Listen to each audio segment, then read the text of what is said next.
우리를 시험에 들게 하지 마옵시고, 이런 제목으로 성전 사경의 말씀을 함께 생각해 보도록 하겠습니다. 예수님께서는 제자들에게 이렇게 기도하라고 가르치셨습니다. 우리를 시험에 들게 하지 마옵시고 다만 악에서 구하옵소서. 우리를 유혹 속으로 들어가도록 이끌지 말아 주시옵소서, 이런 의미가 됩니다. 유혹 속으로 들어가도록 이끌지 말아 주옵소서. 그런데 우리는 이러한 말씀을 대하면서 한 가지 이해되지 않는 점을 발견하게 됩니다. 하나님이 우리를 시험할 수 있으신가? 그러면 왜 하나님께서 우리를 유혹에 빠뜨리시는 것인가? 여러분, 하나님은 우리를 유혹에 빠뜨리실 수 있습니까? 대답은 그렇다, 그렇습니다, 입니다. 왜냐하면 하나님께서는 하나님의 독생 성자 예수 그리스도조차도 사탄을 통해서 시험을 받도록 허락하셨기 때문입니다. 마태복음 4장 1절을 보면 그때 예수께서 성령에게 이끌려 마귀에게 시험을 받으러 광야로 가사, 이렇게 기록이 되어 있습니다. 예수께서 성령에게 이끌려, 마귀에게 이끌려가 아니라 성령에게 이끌려 마귀에게 시험을 받으러 광야로 가셨다. 하나님의 아들을 유혹으로, 시험으로 이끄신 분은 다름 아니신 성령 하나님이셨다라고 성경은 기록하고 있습니다. 공생애를 시작하기 직전에 성령 하나님께서는 성자 하나님을 유혹의 무대로 이끌어 가셨다고 성경은 정확히 말씀하고 있습니다. 응원을 해주시고 격려와 용기를 북돋아 주신 것이 아니라 마귀를 통해서 성자 예수 그리스도를 유혹하심을 허용하고 이를 명령하셨습니다. 그러니까 유혹당하심으로 시작하신 그리스도의 공생애는 십자가 위에서조차도 그를 조롱하는 군중들과 로마의 군사들, 그리고 한편 강도의 유혹을 끝까지 그분은 받으셔야 했습니다.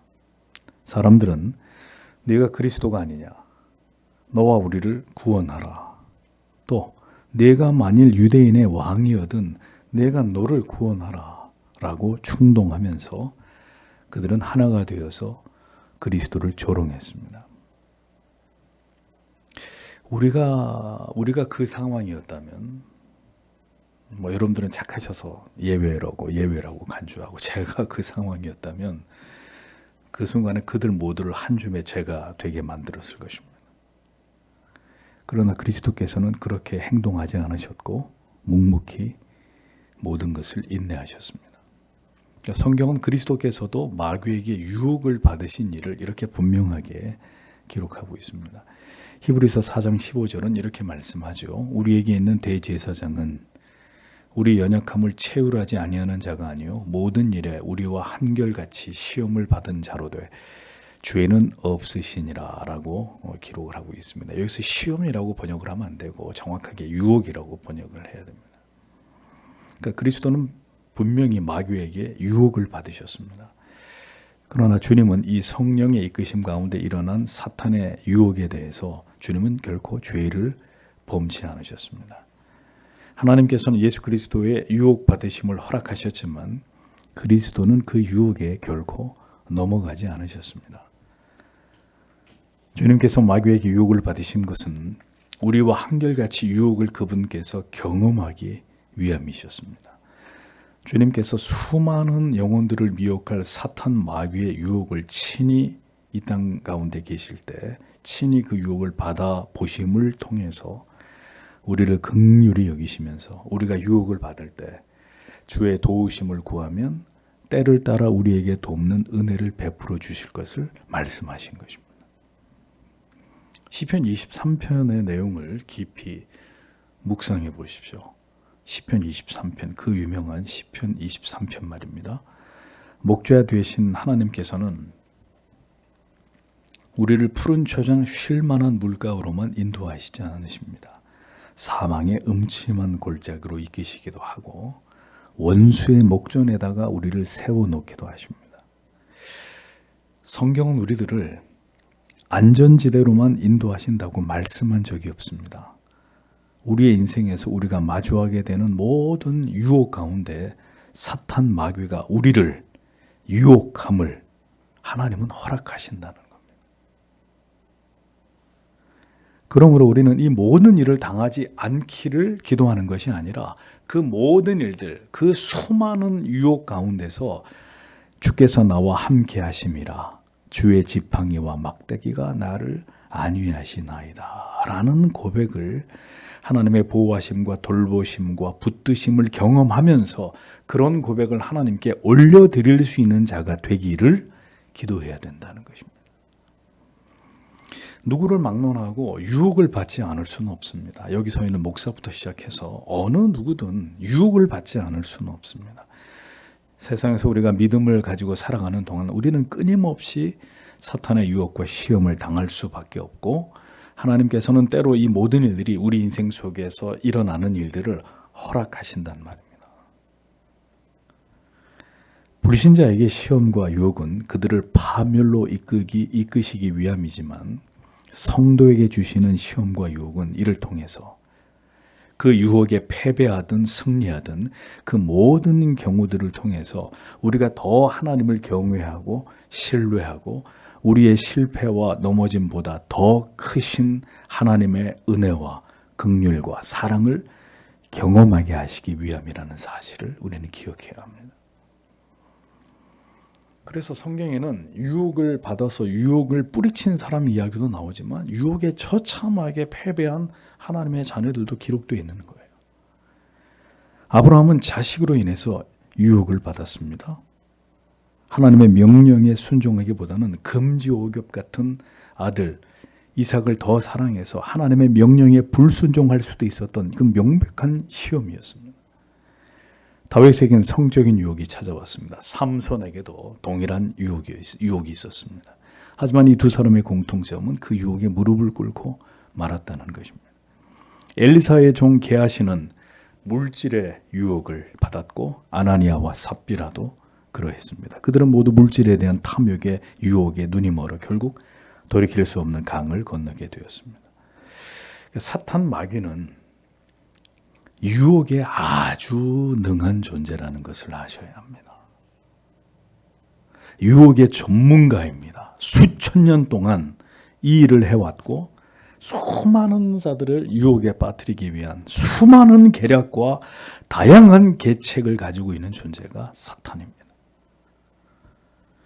모든 상황을 동원해서 우리를 유혹에 넘어뜨릴 수 있는 최적화된 방법을 사탄 마귀는 잘 알고 있습니다. 우리 개별 개개인에 대한 모든 조사가 다 분석이 끝이 났고 우리의 치명적인 약점이 무엇인지 사탄 마귀는 그걸 꿰뚫고 있는 존재입니다.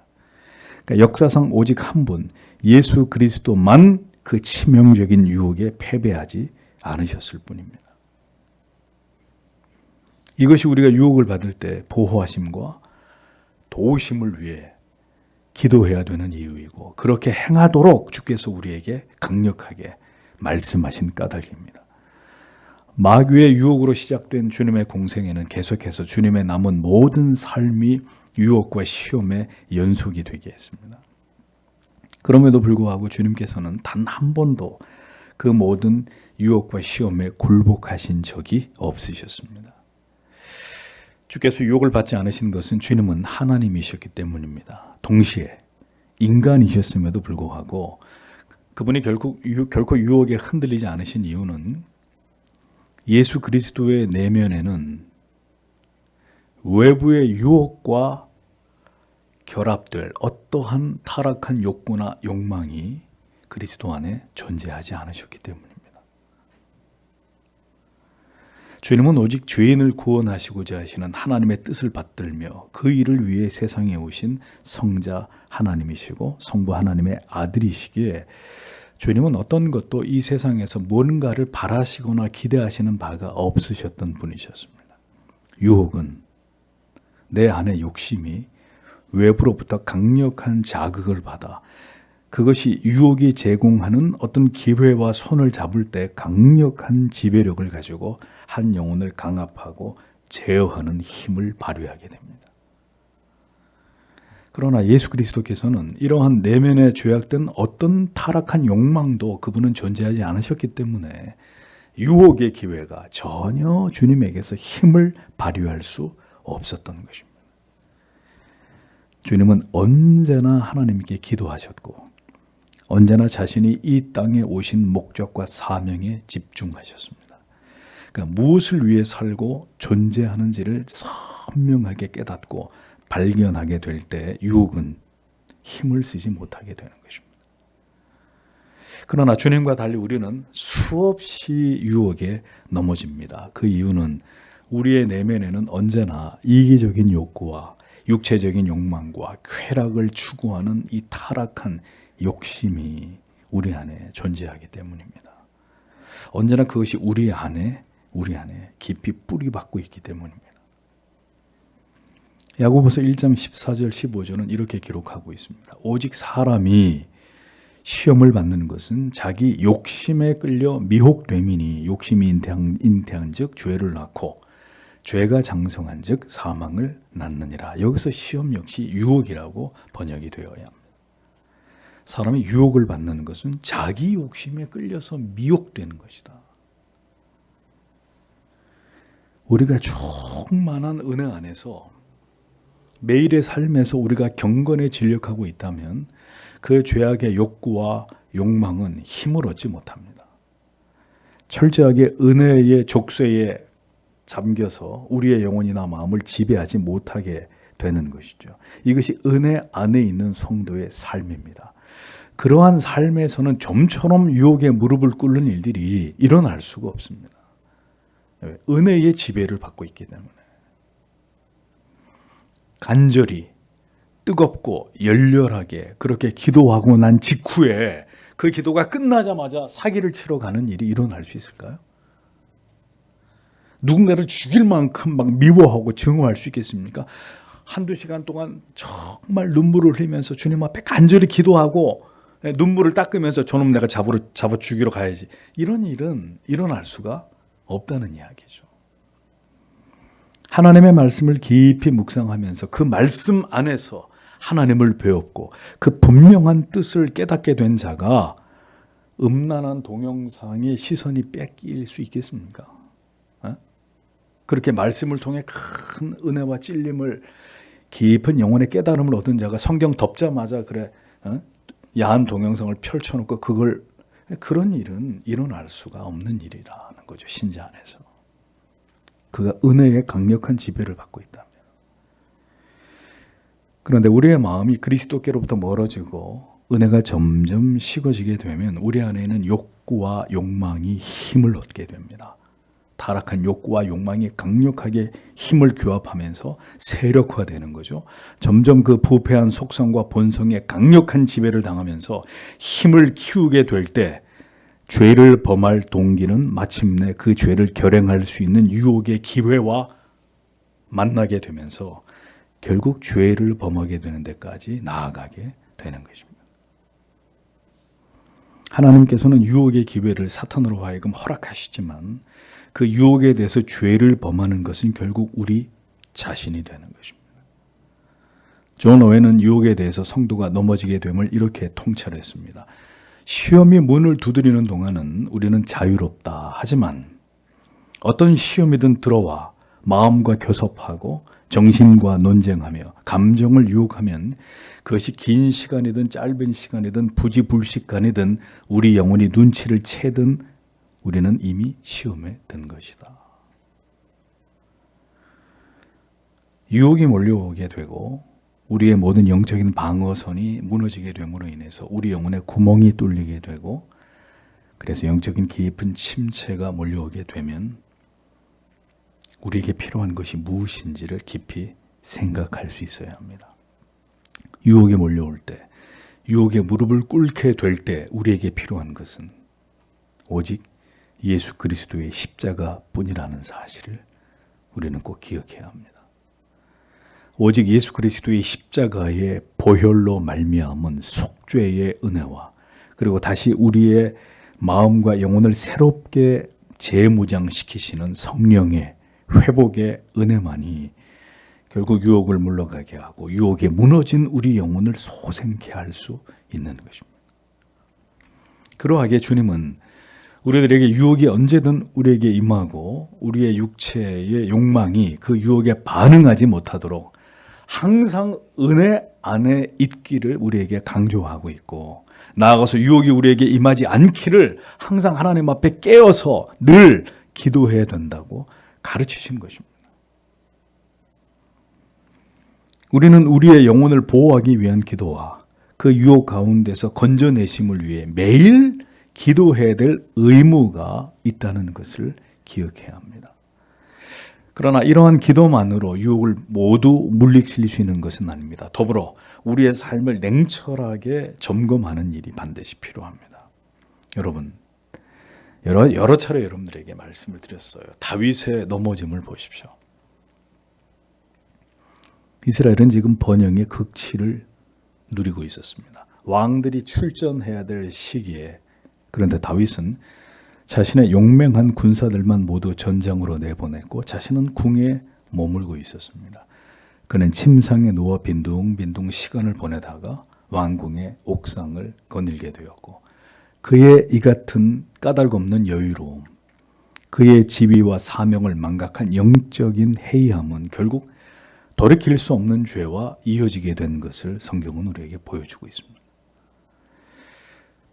그리스도인으로서의 삶은 매일의 거룩하고 경건한 삶의 의무를 우리에게 요청하고 있습니다. 주일날만이 아니라, 어쩌다가 마음이 기울어지는 때만이 아니라 매일의 거룩하고 경건한 삶의 의무를 우리에게 요청하고 있다. 신자는 하루를 시작하고 하루를 마감하면서 경건의 자리로 나아가야 될 의무가 있습니다. 그것은 기꺼이 자발적이고 그리고 기쁨으로 이루어져야 될 일입니다. 그런데 이 일이 버거워진단 말이에요.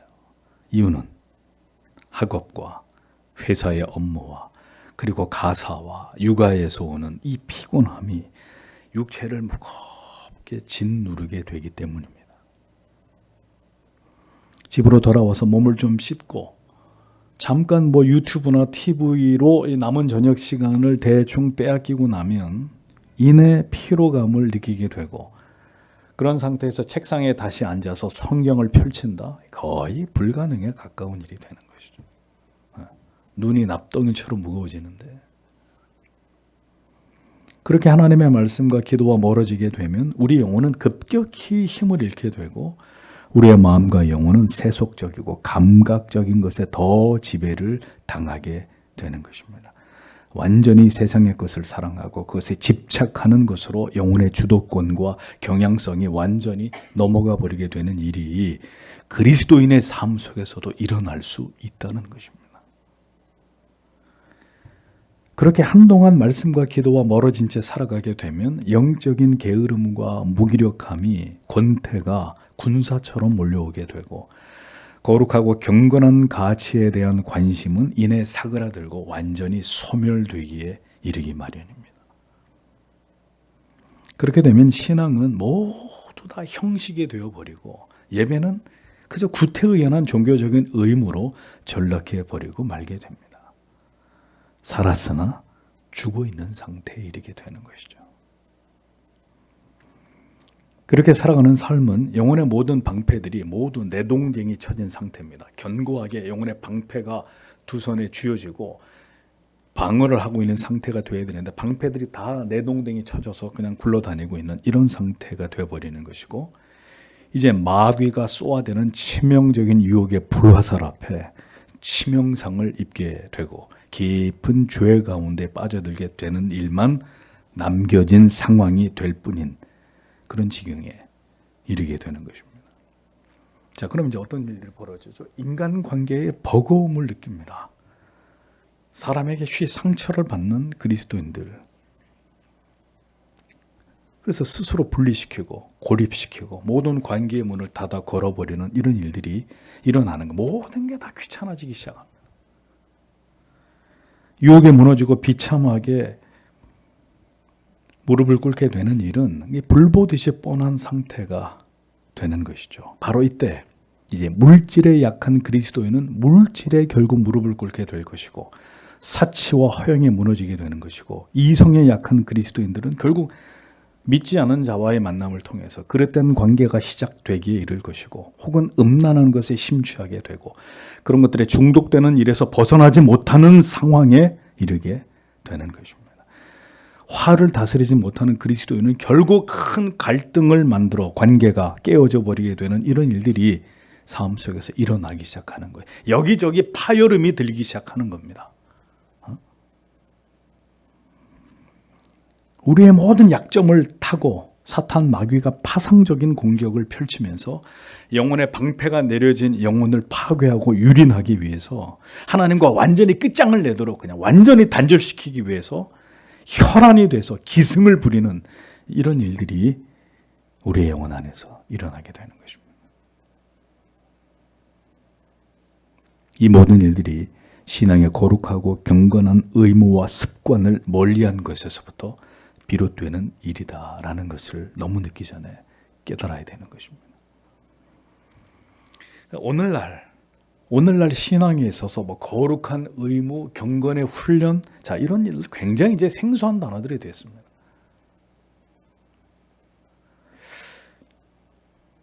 이제는 이런 말들이 거의 사라지고 있습니다.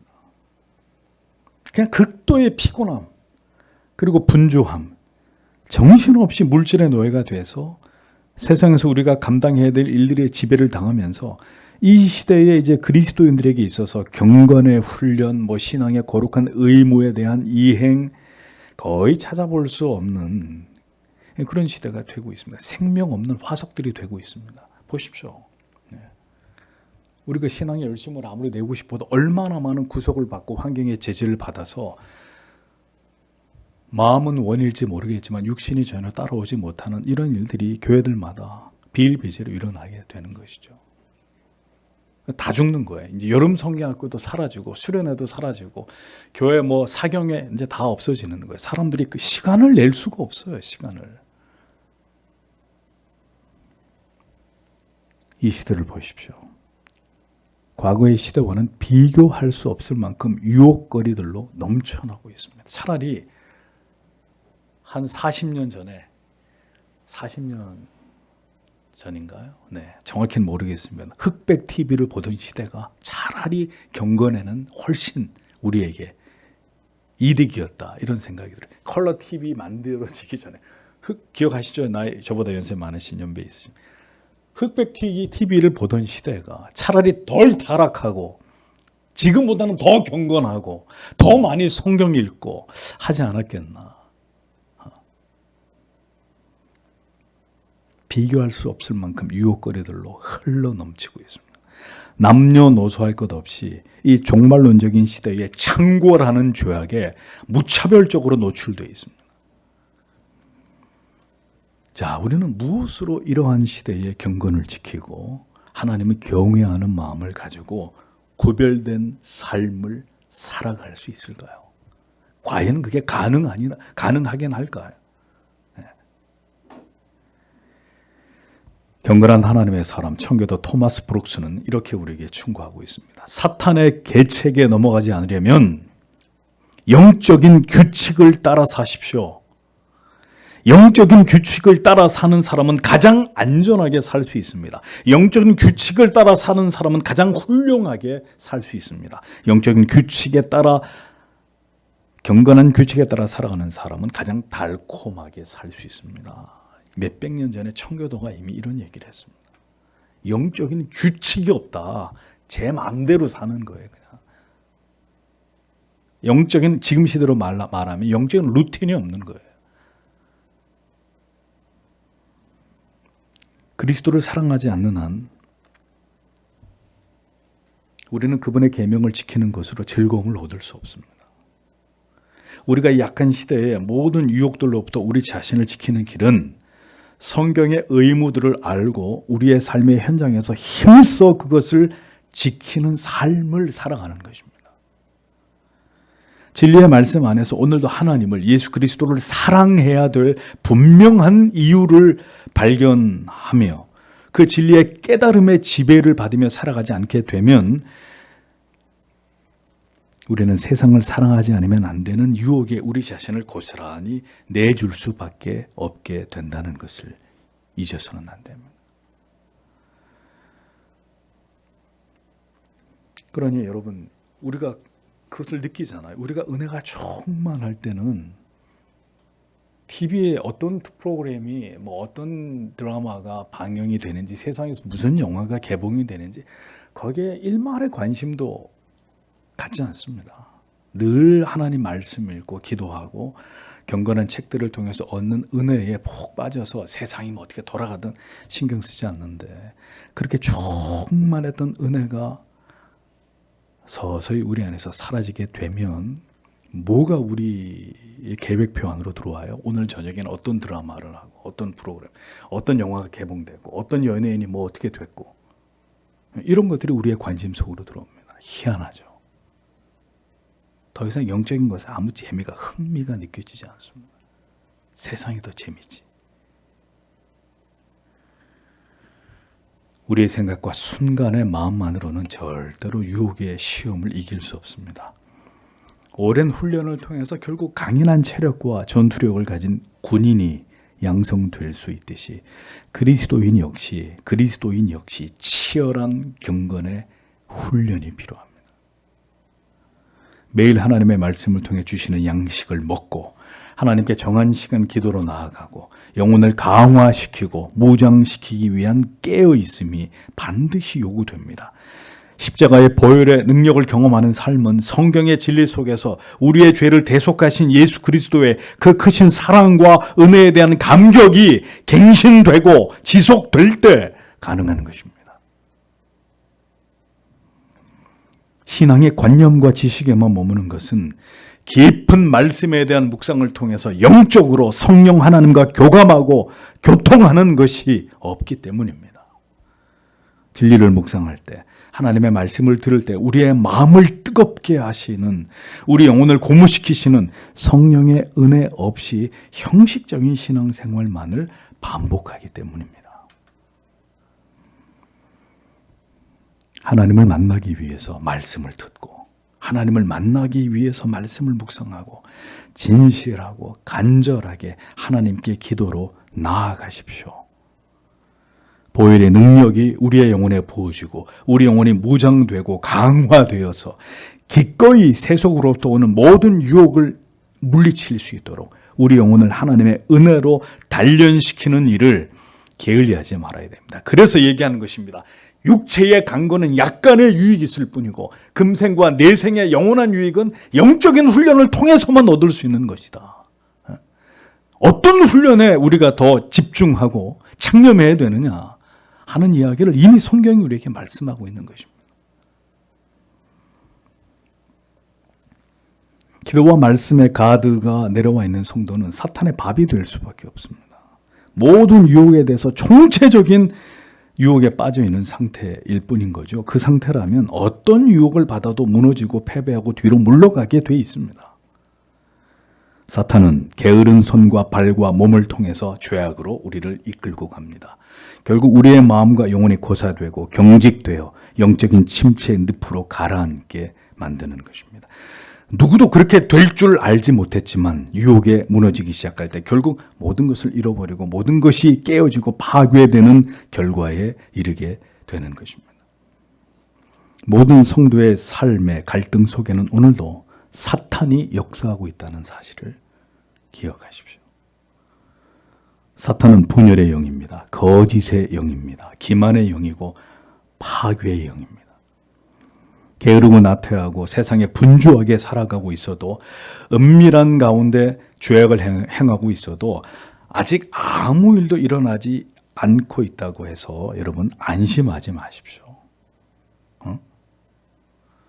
사탄은 즉시 어떤 일이 일어나게 하지 않습니다. 당신이 그 덫에 완전히 걸려들게 돼서 영적으로 파산하게 되는 지경이 이를 때까지 영적인 게으름과 나태함과 세속에 젖어 있는 당신 자신에게서 심각한 문제의식을 갖지 못하게 만들 수 있습니다.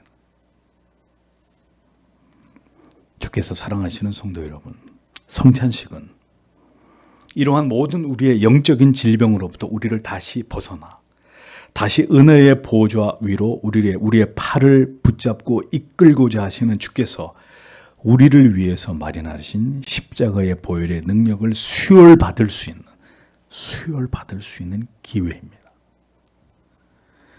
모든 유혹에 넘어지고 흔들리고 그래서 영혼이 깊은 병이 든 자들이 다시 그리스도를 바라보면서 자신의 무너지는 경건을 수축하고 주께서 베푸시는 은혜를 통해서 다시 원래의 자리로 돌아갈 수 있도록 우리를 도우시고 붙드시는 하나님의 은총의 장입니다. 힘을 잃고 배회하고 방황하며 경건의 모든 열심과 훈련을 뒤로 한 채 이탈한 그리스도의 병사를, 탈영한 그리스도의 병사를 다시 잡아 불러가지고 다시 재무장시키고 그가 있어야 할 곳에서 다시 그의 책임과 사명을 다하도록 그를 일으켜 세우는 자리가 바로 성찬의 의식이 베풀어지는 그 시간입니다. 주께서는 사탄 마귀의 유혹까지 경험하신 분이십니다. 그러므로 우리의 모든 연약함을 아십니다.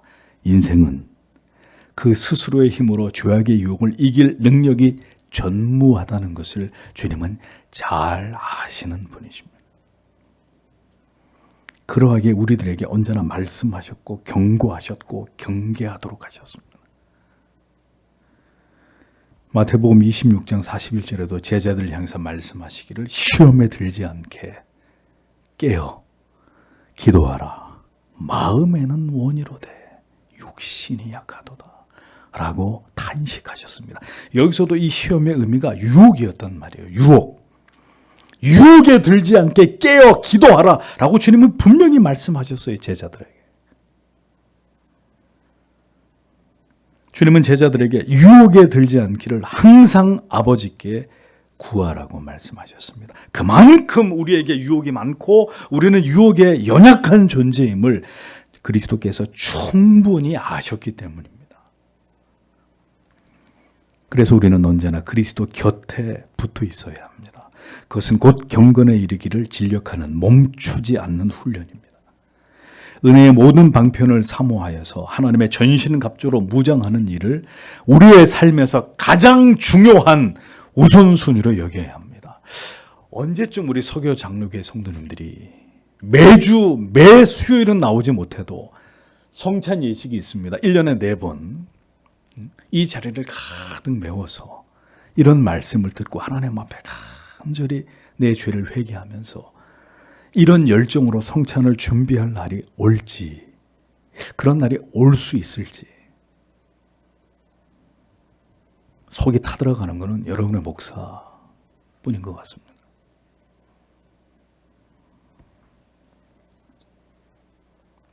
유혹에 무너지고 패배할 수밖에 없는 존재가 바로 우리 자신이라는 것을 안다면 우리는 언제나 우리의 영혼을 경건으로 제갈물리고 죄를 지을 틈을 주지 않기 위해 본투하는 삶을 살아가야 할 것입니다. 무너질 때마다 지체들에게 기도의 도움을 부탁하고 다시 결연하게 은혜의 방편을 붙들기를 결심하면서 오늘도 우리를 불쌍히 여기시고 긍휼히 여기시는 하나님께로 나아가는 우리들이 되어야 할 것입니다.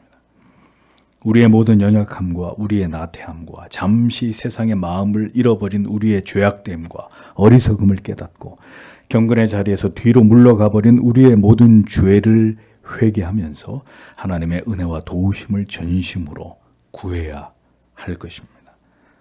사탄 마귀는 유혹에 능한 자이며 그렇게 우리를 넘어지게 하는 전문가이지만 우리 구주께서는 그렇게 넘어지고 패배하고 쓰러진 하나님의 백성들을 붙들어서 능히 일으키시고 새 힘을 불어넣으시면서 다시 무장해서 계속 영적인 치열한 전쟁을 이어가게 하시는 우리의 총사령관이 되십니다. 성찬식이 바로 그러한 유혹에 처참히 넘어진 여러분 자신을, 여러분의 무너진 영혼을 다시 견고하게 이렇게 세우는 계기가 되게 하십시오. 하나님께서 베푸시는 은혜를 디딤돌 삼아 다시 일어서는 기회가 되게 하십시오. 다시 하나님을 가까이 하면서 경건에 진력하는 거룩한 습관을 회복하는 발판으로 삼으십시오. 그렇게 되기 위해서는 유혹에 무너진 죄를 정직하게 회개해야 합니다. 유혹에 대비하지 않으며 경건의 훈련에 최소한의 시간조차도 하나님께 드리지 않았던, 그렇게 세상에서 분주하고 나태하게 살았던 우리의 게으름을 깊이 참여하는 일이 필요합니다. 주께서 성찬 예식을 우리에게 베푸시며 오늘도 우리를 기다리시는 데는 바로 이와 같이 우리의 무너진 경건을 회복하고 다시 세상의 유혹들로부터 우리를 방어할 수 있는 십자가의 감격을 통한 은혜를 부어주시고자 하시는 뜻이 그 성찬식 안에 담겨 있다는 사실을 여러분들은 반드시 기억하셔야 합니다. 오늘도 성찬을 배설하시며 우리를 향하신 이 같은 주님의 마음을 우리가 깊이 생각하면서 하나님 앞에 간절히 기도하고 돌아가도록 하겠습니다. 기도하겠습니다.